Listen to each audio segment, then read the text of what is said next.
Circuit.com and the director of the Austin After Dark Film Festival. The Austin After Dark Film Festival is an event that screens mature content for a mature audience. You'll see horror films, dark science fiction, animation, things that comedies that would be on Adult Swim, and even music videos, series pilots, all kinds of stuff. Everything that's under 30 minutes in length, back to back to back. It's a great show. So I hope you're able to join us. One of the films that's going to be screening is called The Backhand, and we're joined by director Ken Amlin today. Hey, Ken. Hey, how's it going, Mike? Ken, thank you so much for joining us. Your film, thank you to your whole crew, nominated for the Best Cinematography Award. Thank you. Very, very well produced. Great color, great shot selection. Just great everything. So your DP, your colorist, everybody. How it all came together. It's really special. So good job. Thank you. Thank you so much. It was a lot of fun to put together. Everyone had a great time. Good stuff. It looked like it was a lot of fun. I'm not going to give away this. I mean, I just tell the end. I just ruin films. So I'm going to allow you to tell us what the film is about. Well, it's a goofy little comedy about these two mobsters who end up kidnapping the wrong guy. And they've got to get rid of him before the boss shows up and, they get in shit. The problem is they distract each other by debating the meaning behind a forehand slap and a backhand slap, and if one means something other than the other. So it's absurd little back and forth, and it's a lot of fun. Fun stuff, man. I mean, the whole film. This is a compliment. Don't take it the wrong way, but it's so ridiculous. Like, it's really funny. For sure, that's one of the first words I use to describe it. It's a ridiculous situation, right? Like, how are these people doing this? And yeah, you just laugh at it. And that's one of the things we ask on our scorecard when we're asking for films that are submitted to comedy and dark comedy categories. Have you created a situation that's funny? It's one thing to have funny dialogue and funny faces and funny moments, but have you created a whole situation that's funny? We ask that, and of course, your film did great in that area. So I want to ask you, just Thank from you. a creative perspective. You're very welcome. From a creative perspective, why did you want to tell this story? Are you inspired by something? Did this idea just pop into your head? It just what happened here? Yeah, a friend of mine was telling me a funny story that involved a slap, and I interrupted the story because for some reason I needed to know if it was a backhand or a forehand. It wasn't important. It was a completely meaningless detail, but I couldn't get past it. And then we started to explore, well, what if, one or the other had a different meaning? And came up with all these hilarious kind of descriptions, and that sat in the back of my head for almost a year.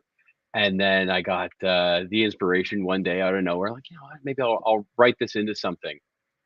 And it turned into this little 10-page script. And at the time, I was watching and just fully immersed in Edgar Wright and everything he was doing. I just finished reading his book, You've Got Red on You, and I rewatched Shaun of the Dead. I just seen Last Night in Soho in theaters. So that whole Edgar Wright style was very in my brain. So I just infused that into what I was writing, and it hopefully came together. I'm really happy with what came out of it. Awesome. Well, production wise, did you learn anything from this film? Oh yeah, big time. It was a lesson in how to pull things off if you're spend the time to get well organized. Mm. Uh, Knowing that in this situation, almost the whole film takes place in one spot with just three actors, and the only real set piece is a chair. I had just three friends who are not actors come over with a chair and just talk through all the lines, and I filmed it with a phone. And then just played with different angles and was able to cut together a whole, I called it a blocking test, to make sure that the angles worked and what shots I needed, which ones I weren't thinking of. So when I cut that together, I knew it would work. And then on set, we did 2 days, I think 105 shots across 2 days, and we knew exactly what shot to get every single time. So it was just go, go, go, go. And without that, it never would have been possible. Good stuff, man. Well, you know, planning and storyboarding and practicing. I worked as an audio guy on location for many, many years, and I was shocked when I saw a guy who was just innovative. He was shooting on film, and he shot the whole film on short ends, and he took pictures with his actors for every scene where they were going to shoot with the same exact film stock he was going to use, and like took still photos and developed Oh, them okay. all and created a storyboard of the film before, because the short ends you're using like 170 feet or whatever, you're not using, film Right. is very, very expensive, and planning, it really is important. It helps you visualize too. So good job by you and your team. It obviously shows, just from looking at it, there was a lot of planning. I could see just in the blocking and the angles. And you got to tell me, what did you, this is going to sound like a really silly question, but what research did you do to make the slaps look so real?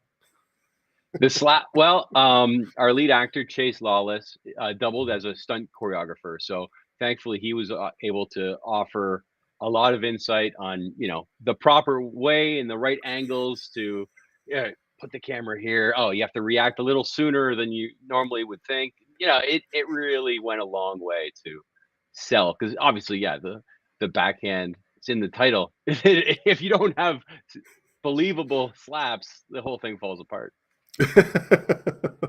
Nice. Slap research. So Yeah, I think exactly. anyone searching that on Google, this video is going to come up on top. Um, Good stuff. So what do you have planned for the future? What's going on next? Well, I like to keep myself really busy, so there's all kinds of different projects in various stages of development. Some are just ideas, some are scripts, some I hope to be producing in the next year. I've got a couple feature scripts that I'm trying to get to the finish line and do something with, and then hopefully start, a pre-production process and looking for financing and putting teams together. All right. Exciting times. If you're doing any crowdfunding, Yeah, hit us up. We'll do an interview. I'd like to talk to you about your project. And if there's any way that awesome. Will do. I can help, hey man, you're an alum now. So if I can help, um, Thank you. I would Thank you love so to. much. You're very Yeah, it's a welcome. lot of fun.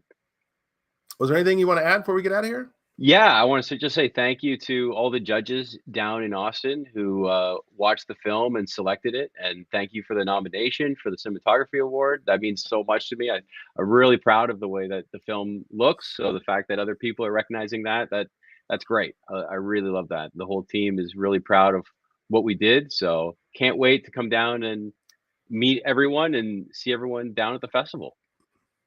Thanks so much for making the trip. Appreciate the kind words. Your work makes us look good when we screen it. So we appreciate you. Thanks a lot, Ken. Michael, thank you so much for having me. No worries. Have a good one.